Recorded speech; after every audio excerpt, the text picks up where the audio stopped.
अंत निकट है और परमेश्वर मनुष्यों को बनाकर पछताया। और परमेश्वर ने जल प्रलय के द्वारा सभी मनुष्यों और प्राणियों को नष्ट किया।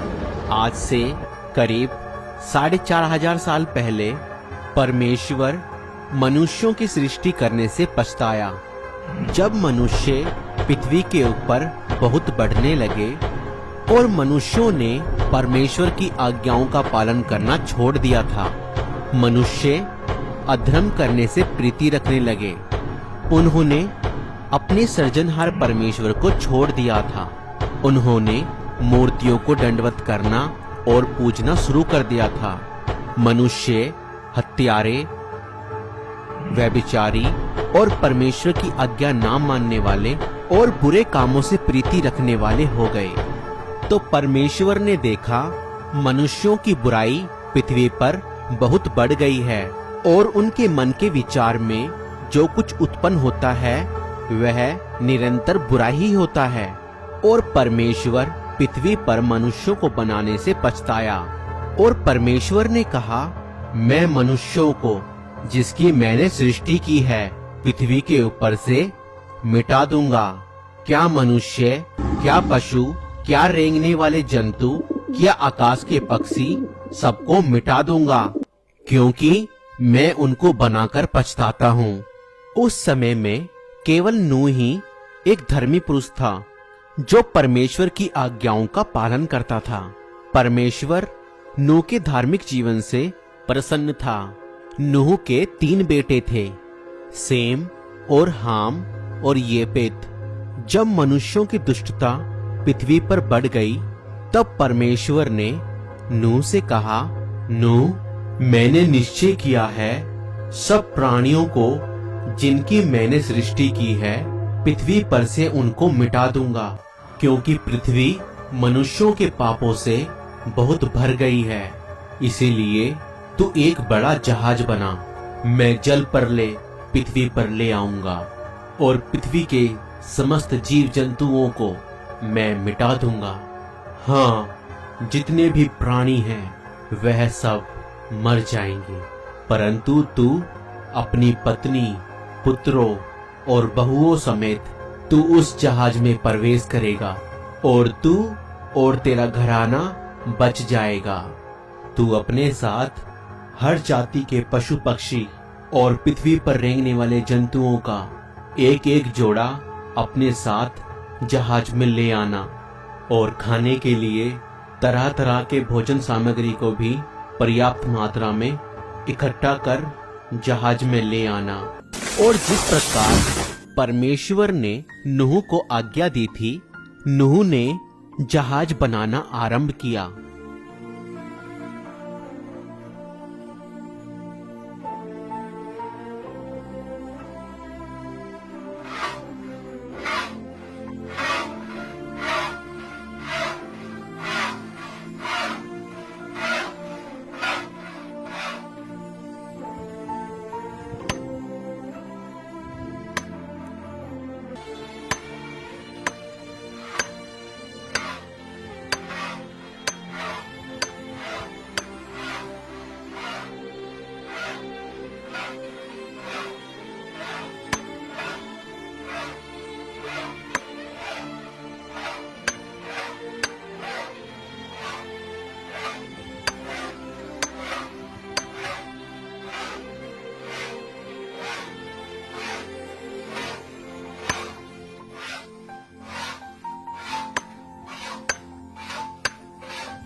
नूह ने लोगों को बार बार चेतावनी देते हुए कहा, परमेश्वर जल्द ही इस पृथ्वी को जल प्रलय से नष्ट करने जा रहा है, इसलिए अपने पापों से पश्चाताप करो और परमेश्वर के पास लौट आओ, और यदि तुम ऐसा नहीं करोगे तो तुम जल्द ही नष्ट हो जाओगे।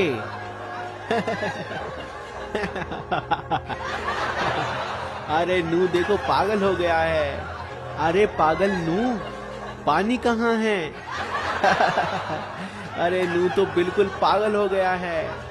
परंतु लोगों ने नूह का मजाक उड़ाया और उसकी चेतावनी अनसुनी कर दी। कुछ समय पश्चात जब जहाज बनकर तैयार हो गया, तब परमेश्वर ने नूह से कहा, नूह तू अपने घराने समेत जहाज में चला जा। 7 दिन बाद मैं 40 दिन और 40 रात पृथ्वी पर वर्षा करके इन समस्त जीव जंतुओं को पृथ्वी पर से मिटा डालूंगा। और जल प्रलय से बचने के लिए नूह ने अपनी पत्नी, पुत्रों और बहुओं सहित जहाज में प्रवेश किया। और जिस प्रकार परमेश्वर ने नूह से कहा था, नाना प्रकार के वन पशु, पालतू पशु, रेंगने वाले जंतु और हर प्रकार के पक्षी नूह के पास जहाज में आ गए।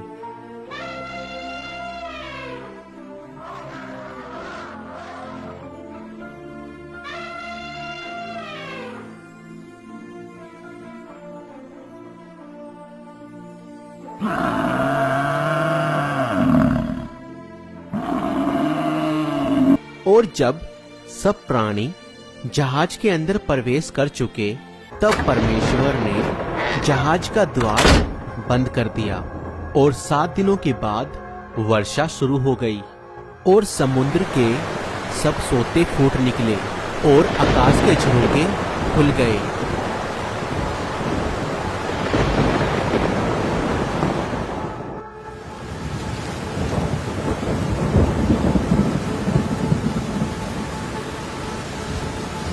और लोग जहाज के द्वार को पीट पीट कर अपने बचाव की सहायता के लिए चिल्ला रहे थे, नूह दरवाजा खोलो, नूह हमें अंदर आने दो, नूह दरवाजा खोलो, दरवाजा बंद कर दिया है भाइयों, दरवाजा बंद हो गया है। और लोग चिल्ला रहे थे, मगर अब तो बहुत देर हो चुकी थी।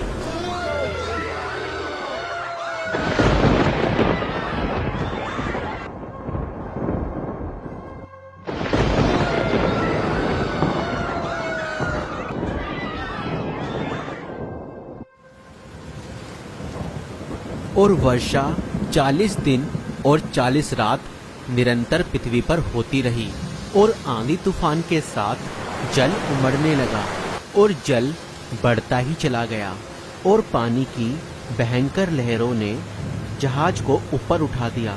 पृथ्वी जल में बिल्कुल डूब गई, परंतु जहाज जल की सतह पर तैरता रहा। जल बढ़कर और भी प्रबल होता गया और पृथ्वी पर जितने भी ऊंचे पहाड़ थे सब डूब गए और दुनिया की ऊंची से ऊंची चोटी भी कई हाथ गहरे जल में डूब गई थी। और इस प्रकार मनुष्यों के साथ साथ पृथ्वी के सभी पशु पक्षी भी नष्ट हो गए। परमेश्वर ने उनका सर्वनाश कर दिया। केवल नूह और जो उसके साथ जहाज में थे वे ही बचे। जल पृथ्वी पर 150 दिन तक उमड़ता रहा, लेकिन परमेश्वर नूह और उसके साथ जो पशु पक्षी थे उनको भूला नहीं।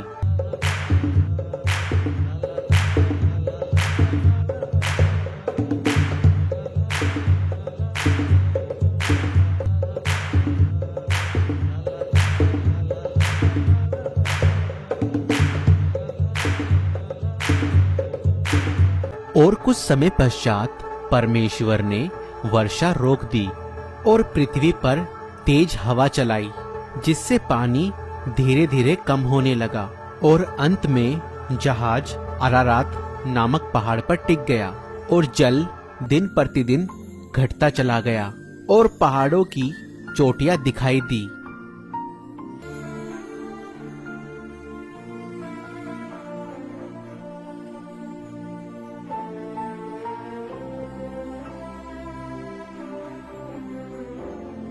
फिर नूह ने जहाज की खिड़की खोली और वहां से एक कौवे को उड़ाया कि देखे जल पृथ्वी पर से घटा या नहीं, और कौवे को कहीं सूखी भूमि ना दिखाई दी, इसलिए वो इधर उधर भटकता रहा। फिर नूह ने अपने पास से एक कबूतरी को उड़ाया, मगर उसे भी पैर धरने के लिए स्थान ना मिला, क्योंकि पृथ्वी पर जल ही जल छाया था। इसलिए वो नूह के पास लौट आई।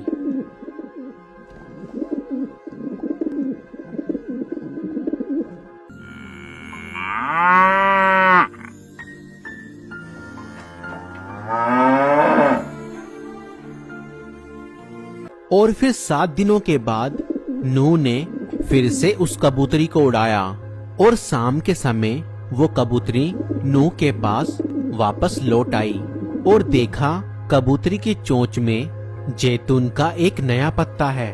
और तब नूह जान गया जल पृथ्वी पर से घट गया है।